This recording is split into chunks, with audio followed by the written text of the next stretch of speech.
Hi friends, Sharada happy గార్డెన్కి స్వాగతం.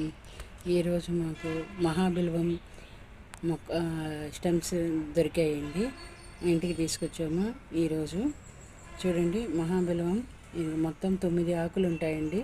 చూసారా, మూడు జాయింట్గా ఉంటాయండి. ఇదిగో చూడండి, ఇంటికి తేవడం వాళ్ళు కట్ చేసి ఇంటికి తేవడం లేట్ అయింది. ఇదిగో ఇప్పుడే ఒలిచి పెట్టాము. ఇదిగో ఈ దేవుడికి పూజ చేద్దామని చెప్పి అన్నీ ఒలిచిపెట్టాము ఈ రోజున. ఇదిగో ఇక కొమ్మలన్నీ కూడా ఇదిగో చూసారా, ఇప్పుడే నీళ్ళల్లో వేసాం. కొద్దిగా వాడిపోయినట్టుగా ఉంటేనే ఇవన్నీ ఆకులు ఒలిచేసేసి స్టెమ్స్ చూసారా, ఇంకా ఇట్లా నీళ్ళల్లో వేసేసాము ఈవినింగ్ పాతుదామని చెప్పి. ఇదిగో చూడండి, ఇదిగో మహాబిల్వం యొక్క విత్తనాలు ఈ రకంగా ఉంటాయండి. ఇదిగో చూసారా, మన బఠానీ గింజ సైజులో ఉంటాయన్నమాట. ఇవన్నీ కొన్ని పచ్చివి కూడా వచ్చాయి, ఈ కొమ్మలకే ఉన్నాయన్నమాట. వాటిని తెంపాము.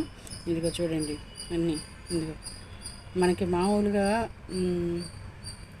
3 ఆకులు ఉండే బిల్వం ఆకుకి కనుక వాటికైతే కాయలు పెద్దగా వస్తాయండి.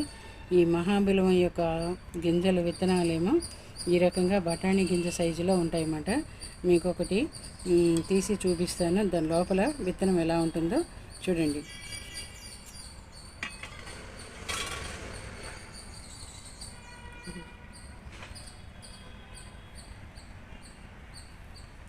ఇదిగో చూసారండి, ఇదిగో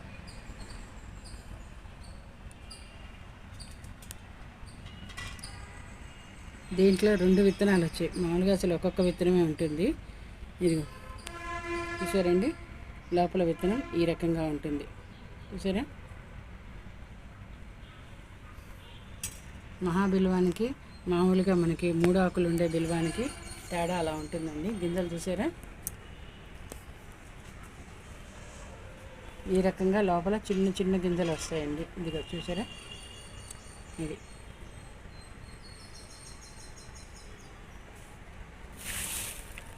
వీలైతే మీరు కూడా మహాబిల్వం అంటారండి దీనికి. ఇట్లా మూడు కలిపి మొత్తం 9 ఆకులు ఉంటాయి. ఒక్కొక్క దానికైతే 10 ఆకులు కూడా ఉంటాయండి, ఇంకో ఆకు ఎక్స్ట్రాగా కూడా ఉంటుంది. ఇది మహాబిల్వం అంటారు. శివుడికి చాలా ఇష్టమైన ఈ బిల్వదళం అండి. మీరు కూడా వీలైతే ఇది కుండీలలో కూడా పెంచుకోవచ్చండి.